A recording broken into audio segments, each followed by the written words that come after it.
અમરેલીમાં એશિયાટિક સાવજોને લઈને અત્યાર સુધીના સૌથી મોટા સમાચાર. માનવ મૃત્યુના બનાવ બાદ રેવન્યુ વિસ્તારમાંથી સિંહોને પકડવા ગુપ્ત ઓપરેશન. અલગ અલગ રેન્જ વિસ્તારમાંથી કુલ 30 જેટલા સિંહો પાંજરે પૂરી દીધા છે. માનવ મૃત્યુની સાથે નિર્દોષ સિંહો પાંજરે પુરાતા વિવાદ સર્જાયો છે. મહુવા રેન્જમાંથી 3 સિંહ અને ખાંભા રેન્જના ચતુરી ગામમાંથી 12 સિંહ, સાવરકુલા જૂના સાવર નજીકથી 1 સિંહ અને જસાધાર રેન્જમાંથી 6 સિંહ તેમજ બગસરાના ઘંટિયામાં 4 સિંહ, રાજુલાના કોવૈયા નજીક 4 સિંહ, રાજુલાના હિંડોળા નજીકથી 2 સિંહ. સિંહ પ્રેમીઓએ નારાજગી વ્યક્ત કરી હતી અને સિંહોને જંગલ વિસ્તારમાં લઈ જશે તો સિંહો વચ્ચે ઘર્ષણના એંધાણ છે. વાઇલ્ડલાઇફ એક્ટનું પાલન નથી, કોઈ એસઓપી વગર સિંહ જોવે ત્યારે પાંજરે પૂરવાનો આક્ષેપ છે. ગીર પૂર્વ અને બહુદ ગીર વિસ્તારમાં સાવજોને પાંજરે પૂરવા કર્મચારીઓની દોડધામ. સિંહને લઈ જવા મુદ્દે સરકાર અને વન વિભાગ સ્પષ્ટતા કરવા માંગ છે. મામલો શાંત પાડવા વાઇલ્ડલાઇફ એક્ટ અને કેટલાક નીતિ નિયમોનો ઉલાળ્યો. સિંહો દ્વારા જે માનવ મૃત્યુ અમારા વિસ્તારમાં થયા છે એનું ખૂબ જ દુઃખદ છે અને એના પરિવારને પણ અમે સાંત્વના પાઠવીએ છીએ. ત્યારબાદ એ સિંહોને પણ પકડી લેવામાં આવ્યા હતા, સરકાર દ્વારા જાણ પણ કરવામાં આવી. ત્યારબાદ 28 કરતાં વધારે સિંહોને બૃહદગીર વિસ્તારની અંદરથી પકડી લેવામાં આવ્યા છે. તો સરકારને મારે એ જ વિનંતી છે કે 28 સિંહોને તમે ક્યાં આગળ લઈ જશો? જંગલમાં લઈ જશો તો ઘર્ષણ વધશે કે બીજા રાજ્યોમાં મોકલવા છે કે શું છે? કેમ કે રાત્રે અમે જોતા હોય રોડ ઉપર તો વાહનો જતા હોય છે સિંહોને લઈને. તો આ અમારે એક સિંહ પ્રેમી તરીકે અમારી પણ એક લાગણી છે કે આ સિંહોને આપ ક્યાં લઈ જઈ શકશો? છેલ્લા થોડા દિવસોમાં સિંહો દ્વારા માનવ હત્યાના અને માનવ હુમલાના કિસ્સાઓ નોંધાણા છે. આ ખૂબ જ દુઃખદ બાબત છે. મોટાભાગના આવા પ્રસંગો રાત્રે અંધારામાં બન્યા છે. તો અંધારામાં આપણે ટોર્ચ સાથે રાખીએ અને લાકડી લઈને લાકડીનો અવાજ કરતાં મૂવમેન્ટ કરીએ તો સિંહને ખ્યાલ આવે કે આ મનુષ્ય છે, કોઈ પ્રાણી નથી, અને શિકાર ન કરે. બીજી એક ગંભીર બાબત સામે આવી છે કે ઇલીગલ લાયન શો ખૂબ વધી ગયા છે અને જે આ લાયન શોમાં જાય છે અને યોજે છે તે સિંહોને ઘેરી વળે છે ગાડીઓથી અને વાહનોથી. તેથી રાત્રે સિંહનો જે શિકાર કરવાનો સમય છે ત્યારે શિકાર નથી કરી શકતા અને પછી એનો સ્વભાવ બદલાઈ જાય છે અને મનુષ્ય પર હુમલા કરવા માંડે છે. આ એક ગુનાપાત્ર, સજાપાત્ર ગુનો છે અને તે વહેલામાં વહેલી તકે અટકવા જોઈએ. જે પકડાય તેને કડકમાં કડક સજા થવી જોઈએ.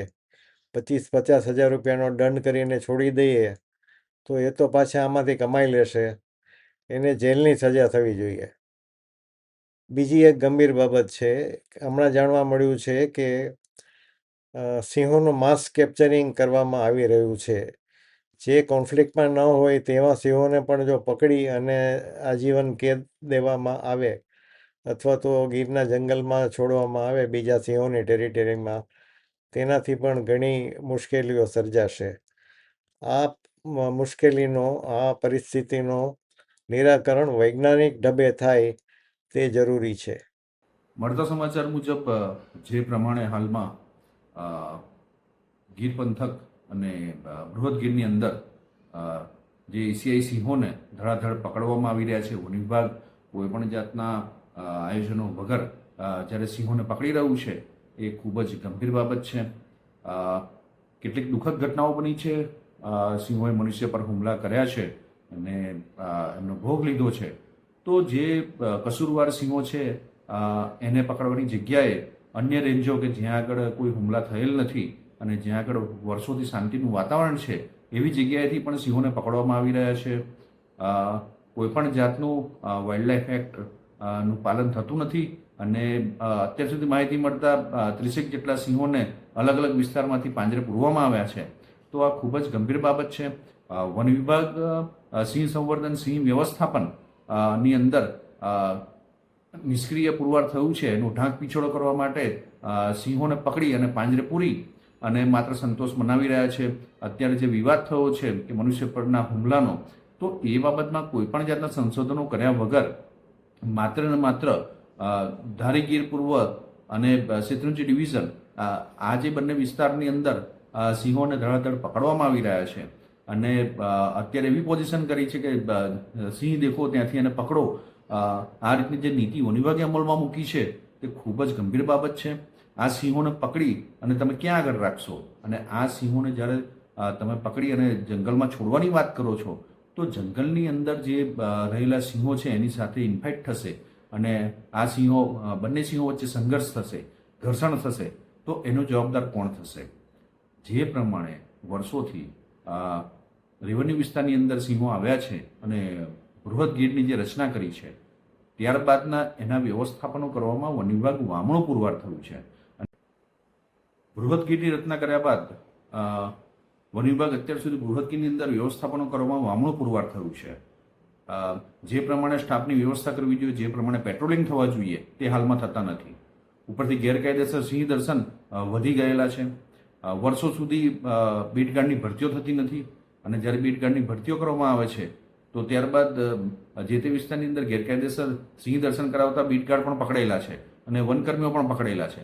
તો આ પ્રમાણે સુયોગ્ય વ્યવસ્થાપન કરવામાં વન વિભાગ જ્યારે વામણું પુરવાર થયું છે ત્યારે માત્ર સિંહોને પકડી અને પાંજરે પૂરવો આ એકમાત્ર વિકલ્પ નથી. બૃહદગીરની રચના થઈ અને બૃહદગીરનો મેનેજમેન્ટ પ્લાન એ પણ બનાવવામાં આવેલ નથી. તો આ જ્યારે શિડ્યુલ 1નું પ્રાણી હોય અને આપણે ગુજરાતનું ઘરેણું, ગુજરાતનું ગૌરવ જ્યારે કહેતા હોઈએ ત્યારે સિંહોની આવી પરિસ્થિતિ કરવી અને વન વિભાગ પોતે આ રીતના પરિસ્થિતિ કરતું હોય તો એ ખૂબ જ ગંભીર બાબત બની જાય છે. વન વિભાગ, સરકાર, જે રાજકીય સરકારનું જે રાજકીય દબાણ છે અને પોતાની વોટ બેંક બચાવવા માટે સિંહોને પકડવા માટેના જે આદેશો આપવામાં આવ્યા છે એ બિલકુલ સાંખી લેવા એવા નથી. વર્ષોથી સિંહો, માલધારીઓ, સ્થાનિકો એકબીજાની સાથે જોડતી કડી જે કહેવાતી હતી તે કડી અત્યારે તૂટી ગઈ છે. તો એ કેમ તૂટી છે એની માટેના સંશોધન થવા જોઈએ. સિંહોએ મનુષ્ય પર હુમલા કર્યા છે તો એની પરિસ્થિતિ, એનો સંપૂર્ણ અભ્યાસ થવો જોઈએ કે કઈ પરિસ્થિતિમાં સિંહોએ મનુષ્ય પર હુમલા કર્યા છે.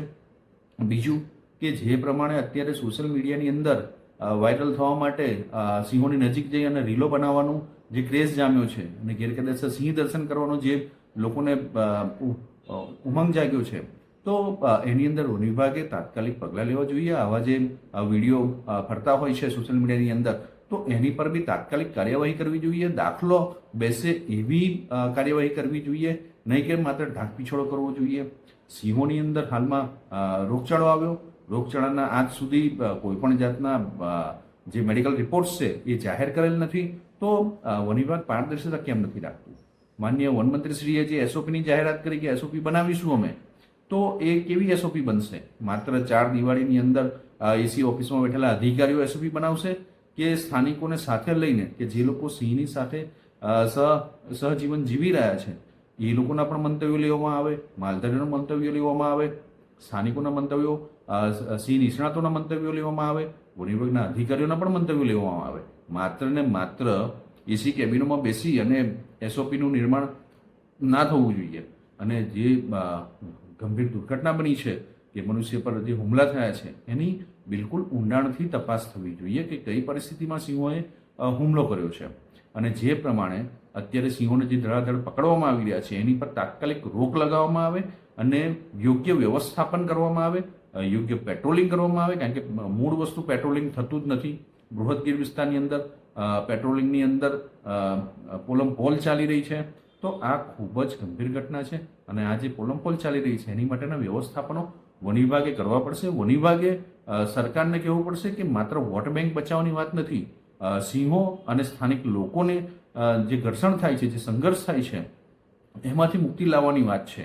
તો એ બાબતના સુયોગ્ય વ્યવસ્થાપનો કરવામાં આવે અને માત્ર ને માત્ર આગ લાગે અને કૂવો ખોદે એવું જે વર્તન વન વિભાગનું છે તે બિલકુલ સાંખી નહીં લેવાય.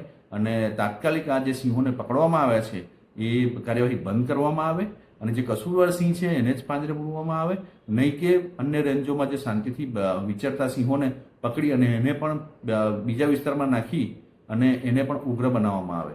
તો આગળ જતાં આ પરિસ્થિતિ ખૂબ જ ગંભીર બનશે. તો વન વિભાગને અપીલ છે કે આ રીતના ધડાધડ જે સિંહો પકડી રહ્યા છે એ સિંહોને તાત્કાલિક પકડવા માટે રોક લગાવવામાં આવે.